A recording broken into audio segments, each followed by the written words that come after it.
बातम्यांचा बुलंद आवाज महा 24 तास. बातमी ते नांदेडच्या हातगावमधून. हातगाव तालुक्यातील सर्व दिव्यांगांना 15 दिवसात मिळणाऱ्या सोयी सुविधा प्रशासनाने द्या, अन्यथा आपल्या कार्यालयासमोर आंदोलन करू. चंपतराव डाखोरे कुचोलीकर. उड दिव्यांगा जागा हो, संघर्षाचा धागा हो. महाराष्ट्र राज्य महिला कामगार संघटना संचलित दिव्यांग वृद्ध निराधार मित्र मंडळ महाराष्ट्र राज्य संस्थापक अध्यक्ष चंपतराव डाखोरे कुचोलीकर या संघटनेच्या वतीने आज हातगाव येथे पंचायत समितीचे गट विकास अधिकारी यांना निवेदन देण्यात आले आहे. राज्य सरकारकडून दिव्यांगांना जे सोयी सुविधा मिळतात ते सर्व सोयी सुविधा 15 दिवसात दिव्यांगांना द्या. जर 15 दिवसात नाही मिळाल्या सोयी सुविधा तर आपल्या कार्यालयासमोर सोयीच्या मरणाची परमिशन मिळेपर्यंत तहसील कार्यालयासमोर आंदोलन करणार असल्याचे इशारा त्यांनी दिला आहे. पाहूया चंपतराव डाखोरे कुचोलीकर काय म्हणालेत. महा 24 तास न्यूजसाठी महेंद्र धोंगडे, हातगाव. दिव्यांग वृद्ध निराधार मित्रमंडळ महाराष्ट्र संस्थापक अध्यक्ष चंपतराव डाखोरे पडे कुंचिलीकर. दिव्यांग वृद्ध निराधारांच्या प्रश्नासाठी 2022 पासून प्रत्येक गट विकास अधिकारी आणि तहसीलदार यांना निवेदन देऊन सुद्धा दिव्यांग वृद्ध निराधारांचे प्रश्न सुटत नसल्यामुळे 50 निवेदन, मोर्चे, धरणे, आंदोलन करून माननीय जिल्हाधिकारी अभिजित राऊत साहेबांनी 6 वेळा संबंधित अधिकाऱ्याची आणि संघटनेची बैठक घेऊन सुद्धा दिव्यांगाला न्याय मिळालेला नाही. न्याय मिळावा नसेल तर दिव्यांगाला हक्क देता येत नसेल तर दिव्यांगाला सोयीच्या मरण्याची परवानगी मिळावी म्हणून महाराष्ट्राचे मुख्यमंत्री आणि संबंधित अधिकारी मंत्र्यांना निवेदन देऊन सुद्धा न्याय मिळाला नाही. आज आम्ही 22 जून रोजी माननीय जिल्हाधिकारी साहेबांकडे प्रश्न विचारला. एक तर आमच्या दिव्यांगाला हक्कही देत नाही, ते मरायला परवानगी देत नाही, तुम्ही आमचे दिव्यांगाचे प्रश्न का सुटत नाहीत असा प्रश्न विचारल्यानंतर माननीय जिल्हाधिकारी साहेब म्हणतात की दिव्यांगाचे 5% निधी वाटप झालेला आहे. डाकोरे, मी तुमच्यासाठी प्रयत्न केले, वाटप झालेला आहे. मी साहेबाला सांगितलं दिव्यांगाचा ग्रामपंचायतचा निधी वाटप झालेला नाही. मी बोलतो तर त्यांनी म्हणतात मला 15 दिवसात पूर्ण डाटा देतोय. डाटा देता असा विचार केल्यानंतर मी विचार केला की प्रत्येक आपण 15 दिवसांमध्ये प्रत्येक तालुक्याच्या पंचायत समिती सभागृहामध्ये दिव्यांगाचे प्रश्न आणि तहसीलदार साहेबांचे प्रश्न आपण मार्गी लावण्यासाठी त्यांना विचारू आपण किती गावामध्ये दिव्यांगाचा निधी मिळाला. यासाठी मी आज पहिली बैठक हातगाव पंचायत समिती सभागृहामध्ये माननीय बिडेव साहेबांच्या समक्ष घेतली आणि बिडेव साहेबाला 9 प्रश्न विचारले.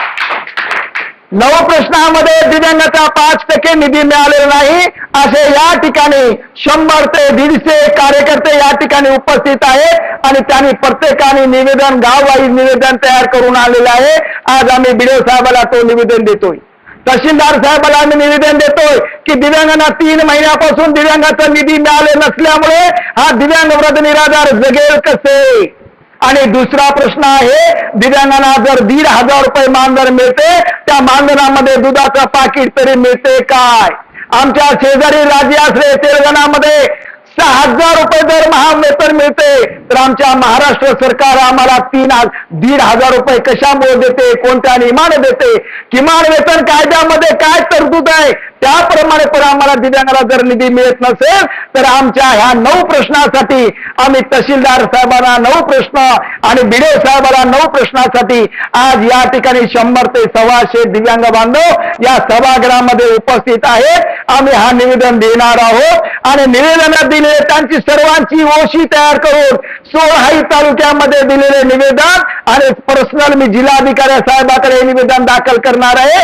साहेब तुम्ही ग्रामपंचायतचा निधी मिळाला म्हणला तर माझ्या दिव्यांग बांधवाने पुढे धरत या पंचायत समितीला निवेदन कशामुळे दिलेलं आहे आणि न निवेदन देणारे अधिकारी दिव्यांगांना जर निधी देत नसेल त्यांच्यावर तुम्ही कारवाई काय करणार आहे हे विचारण्याचं आपण यासाठी आपण हे निवेदन देत आहोत. आणि निवेदन दिल्यानंतर 15 दिवसाचा कालावधी शासन प्रशासनाला दिलेला आहे.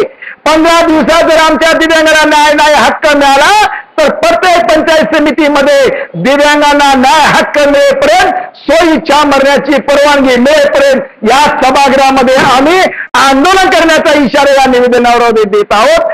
आणि या ठिकाणी आमचे हदगाव तालुक्यातून आलेल्या सर्व दिव्यांग बांधवांनी या ठिकाणी माझ्या एका मॅसेजवर या ठिकाणी 100 ते 125 दिव्यांग उपस्थित झाल्याबद्दल मी सर्व दिव्यांग बांधवाचा अभिनंदन करतोय.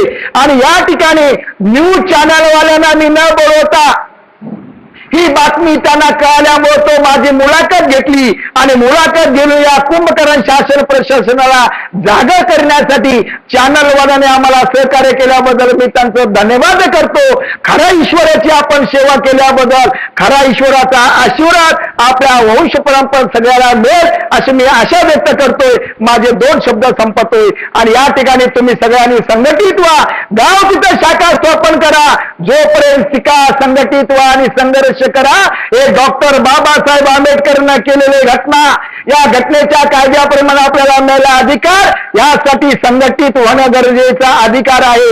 सगळ्यांनी संघटित व्हावं असे आवाहन करतोय आणि माझे 2 शब्द संपतोय. दिव्यांग होने का गम नहीं, हम किसी के गम नहीं. दिव्यांग होने का गम नहीं, हम किसी के गम नहीं. हमारे मांगे पूरी करो, हमारी मांगे, हमारी मांगे. अरे कोण म्हणते देत नाही, अरे कोण म्हणते देत नाही, अरे असं कसं देत नाही. हम सब जय हिंद, जय महाराष्ट्र.